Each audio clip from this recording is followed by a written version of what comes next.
Hello and welcome to a full year, 365 days of making YouTube videos. Today is going to be something completely different. I'm going to be reacting to a few of my old videos. I think there's like 208 or something stupid like that, 207 uploads that I have done, and we're just going to be reacting to a couple of them today as a sort of celebration and a memoriam of this first year on YouTube, and I cannot wait for this second year to begin. So we're currently on my channel content in the YouTube studio, and we are actually going to watch my very first video uploaded on March 12th, 2020. I have not seen this for such a very welcome to the very first video on this channel. Not the video. Listen to that. But hey ho, it's a bit. Okay, right, we're just going to turn this down a little bit, and we're actually going to skip through to see. So the way I always used to make these videos is just like make exactly kind of like how I do it now. Actually, I create a PowerPoint of them. I do everything. All of the videos that you've seen, apart from a couple of the quiz videos that I used to do a couple months ago, is all done in PowerPoint. And this was a very, very basic. I mean, just look at this. It's literally just a title, a grey background, and one screenshot taken from the F1 website. And I believe that's all I used. Oh, look at that animation. Look how slow that was. Wait, where is it? Come on, go again. I know my voice, I'm going to have to mute myself. I can't listen to that. But, oh god, that's... I hope it's improved. I really hope it's improved. Obviously the mic quality and stuff like that, that just improves over time. I was in my university residence, my second year place at the time of recording this. This wasn't supposed to be my first video, like I explained in the start of it. It was just supposed to... I was never supposed to be a video. That's why it was so bad, because I was waiting to come home to all of my proper equipment, my nice microphone, my camera, a nice ring light that I've just bought, etc. I was waiting to have all of that, but I thought coronavirus has taken over, so I needed to make a video, and the only way I could do that was to use my phone and a little small pair of headphones that I had to actually record my audio, and it was trash. But I suppose we all have to start somewhere. Now, leaving that first and awful video, we're actually going to take a look at this one here, uploaded on March 22nd, just 10 days later, and this was my fantasy prediction season. Now, this was my very first, again, I'm going to mute it because it's just my drony voice, but this was my very first attempt at doing some proper like data modelling and different predictions and all sorts of things like that. I incorporated a nice little squiggle. I thought I was being so cool with this design little squiggle, but I mean 25 people, oh Christ, 25 people have seen this damn video. No one's going to have cared about a small little squiggle. And you can even see it, I tried to incorporate it in my logo, which I left in the PowerPoint in the bottom corner, even though I put a watermark on it as well. I had no idea what I was doing. I was only 10 days old making this YouTube channel. But the whole premise of this series, the fantasy prediction series, was to take all of the data from the previous year, in this instance 2019, and then apply the 2020 test data to it, so I could get a feel for what the grid was going to be like with the 2020 test results, and then I apply that to the 2019 current race results, so we have a very realistic feel and progression going from a year or previous year to the next year.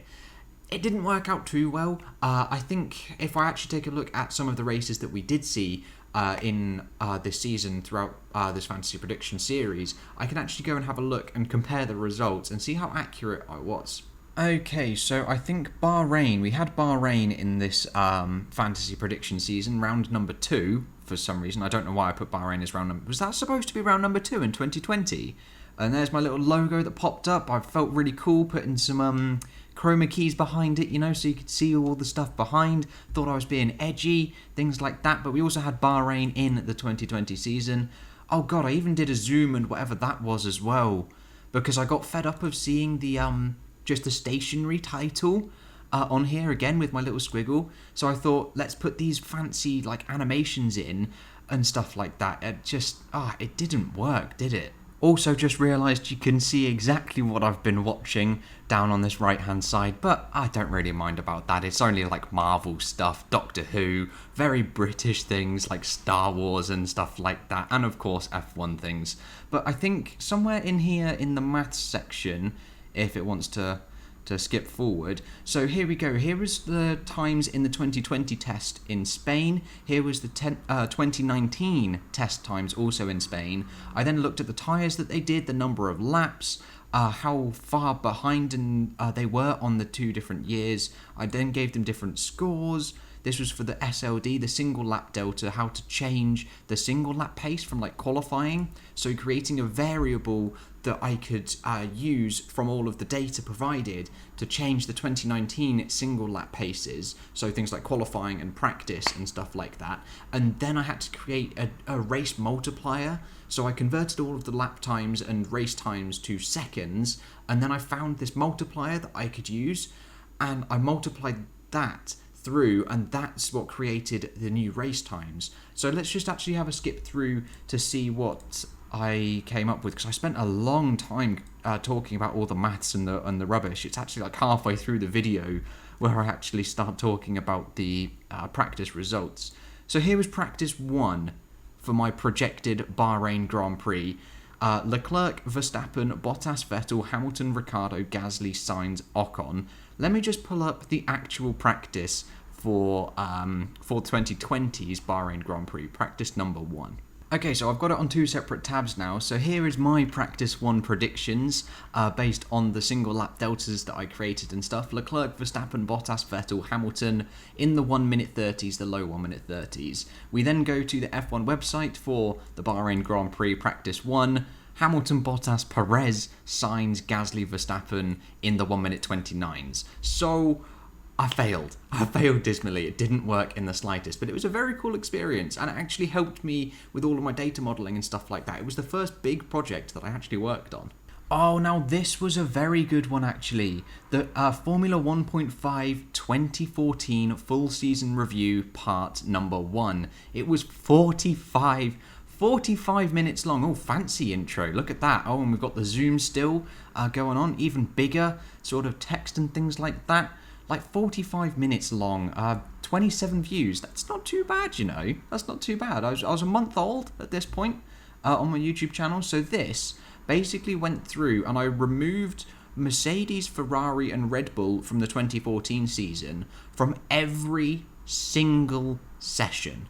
And then we had this cool animation moving down. So for some reason I don't know why I decided to put first at the bottom. I think it was because I wanted to do this cool reveal. So if I actually go backwards a little bit. So race day, we then hop on into the race and you see it like pulls down. And then we talk about all of the drivers that are coming up. I don't know. It didn't quite work though, did it? Not really. It was a very cool idea, as I'd never really seen someone talk about all of the like qualifying sessions, the races individually. They just sort of gloss over very quickly over the championship in a 10-minute video. And I thought, sod that, I want to be different. And instead I ended up making 2 45-minute long videos that were relatively trash. But I think if I just go back to it, this was where I tried some cool Drivers' Championship animations, I think. I could have sworn I did some animations for these. Like I had... Oh, there we go. I did, yeah. So this took a long time actually making these. So I had to screenshot my Excel table of the points in their previous round's position, even though they were updated. So I then had to screenshot that once, import it into the PowerPoint. I then had to crop it to make them each separate like pictures. So each team was a separate image. And then I had to animate each individual image in there. So I ended up with, how many are there? So there's 1, 2, 3, 4, 5, 6, 7, 8. I could have just gone to 8. So there were 8 different images that I had to create from one screenshot. I then had to animate each of those individually. So it took so long. And it looked kind of cool, but it really wasn't worth the effort. It was before I was delving into all of the graphs and the graphical analysis that I now do on some of my statistical videos. I was mainly just a Excel table guide more than anything. Oh, now these ones were interesting. The double points finale series. I'm not going to watch it as it's sort of dragging on a little bit, but this was very cool. This was like another random idea that I had where I thought, let's try and make every single round in Formula 1, or every single season, sorry, a double points finale round. So like what we had in 2014, where the last round you earned 50 points for a victory rather than 25, etc., all the way down to P10.